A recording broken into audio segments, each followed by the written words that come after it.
Good morning student. चलिए सृष्टि का online class start करते हैं। बच्चों, पिछला जो वीडियो था उसमें हम लोगों ने पढ़ा था कि कैसे एक शक्तिशाली योद्धा है ना कमज़ोर वर्ग पर आक्रमण करके अपना अधिकार स्थापित कर लेता था।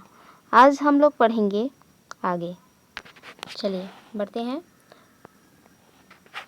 There were more way to become king and kingdom like some families would settle in an area and acquire a lot of land for farming। देखिए बच्चों, बताया जा रहा है कि राजा और राज्य बनने के कुछ और भी तरीके थे।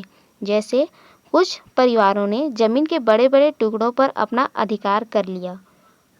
ठीक है, किस लिए? फॉर फार्मिंग, यानी कि खेती करने के लिए। आगे देखते हैं। They would dig well Pond's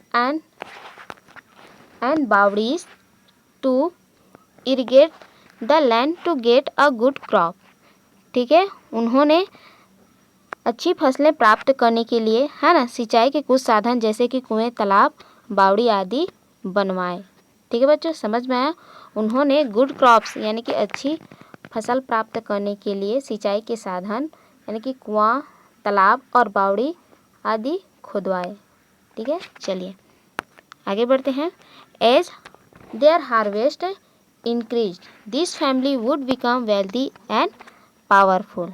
देखिए यहाँ पर लिखा है कि इससे अच्छी फसलें होने लगी।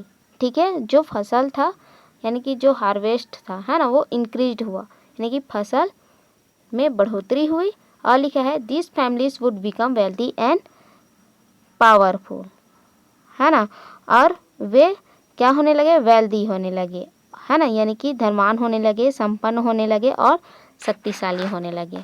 चलिए आगे देखते हैं। Their grandeur would increase and other people would seek their help and advice. देखिए बच्चों, यहाँ पर बताया जा रहा है कि देयर ग्रैंडर वुड इंक्रीज, और उनका महत्व भी बढ़ने लगा, है ना। जो दूसरे लोग थे वो उनसे हेल्प और एडवाइस यानी कि सहायता और आदेश एडवाइस मतलब सलाह, है ना, यानी कि सहायता और सलाह लेने की प्रयास करते थे। ठीक है, चलिए आगे बढ़ते हैं। The people would pay obeisance to them and listen to whatever they said, है ना। लोग क्या करते थे? पे ऑब्सेंस यानी कि उनको आदर सम्मान देते थे। ठीक है, उनका सत्कार करते थे और वे क्या कर रहे हैं उनको सुनते थे। आगे लिखा है to establish their superiority and authority. ठीक है, वो अपना सर्वोच्च पद प्राप्त करने के लिए और अथॉरिटी यानी कि अधिकार प्राप्त करने के लिए this families would tell people they were descended from a lineage of God and rishi. देखिए बच्चों, यहाँ पर बताया जा रहा है कि वो लोग है ना अपने आप को श्रेष्ठ और ऊंचा सिद्ध करने के लिए, ठीक है, अपने जो डिसेंडेंट्स हैं यानी कि अपने जो वंश हैं उनका संबंध देवी देवताओं, है ना, जो गॉड हैं यानी कि जो देवता हैं और ऋषि से जोड़ते थे।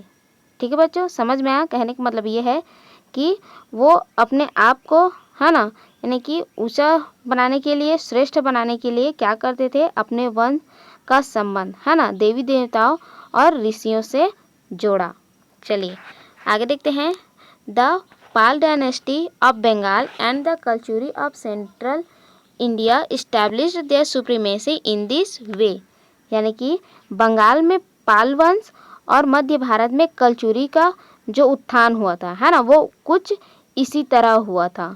ठीक है बच्चों, समझ में आया? बंगाल में जो पाल वंश का उत्थान हुआ था और छत्तीसगढ़ में जो कल्चुरी वंश है ना उनका जो उत्थान हुआ था कुछ इसी तरीके से हुआ था। ठीक है, चलिए आगे बढ़ते हैं। देखिए बच्चों, यहाँ पर आपसे कुछ पूछा गया है। ठीक है, कुछ क्वेश्चन किए गए हैं और यही आपका होमवर्क है। चलिए क्वेश्चन देखते हैं।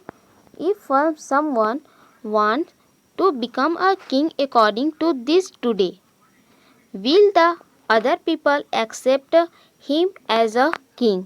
ठीक है बच्चों, देखिए क्वेश्चन क्या पूछा जा रहा है कि अगर आज इस प्रकार का कोई राजा बनना चाहे, कहने का मतलब ये है कि अगर आज इस तरीके से कोई राजा बनना चाहे तो क्या लोग उसे राजा मान लेंगे? ठीक है बच्चों, क्वेश्चन समझ में आया? क्वेश्चन है, अगर आज इस प्रकार कोई राजा बनना चाहे तो क्या लोग उसे राजा मान लेंगे? ठीक है बच्चों, यही आप लोगों का होमवर्क है। ठीक है, इसका आंसर आप अपने कॉपी में लिखकर ज़रूर भेजिएगा। ठीक है, अब हम लोग आज के बाद है ना, हम लोग जो नेक्स्ट पढ़ेंगे वो होगा द रोल ऑफ ब्राह्मण एंड भट्ट्स। ठीक है बच्चों, देखिए पोएट मतलब कवि होता है, ठीक है, और जो भट्ट है, भट्ट एक दरबारी कवि होता है, ठीक है, जो राजा के दरबार में गाता है। ठीक है, तो उनके बारे में और ब्राह्मण के बारे में कल पढ़ेंगे। ठीक है, तब तक के लिए आप लोग इस वीडियो को फिर से पढ़िए और जो क्वेश्चन पूछा गया है उसका आंसर आप अपने शब्दों में ज़रूर दीजिएगा।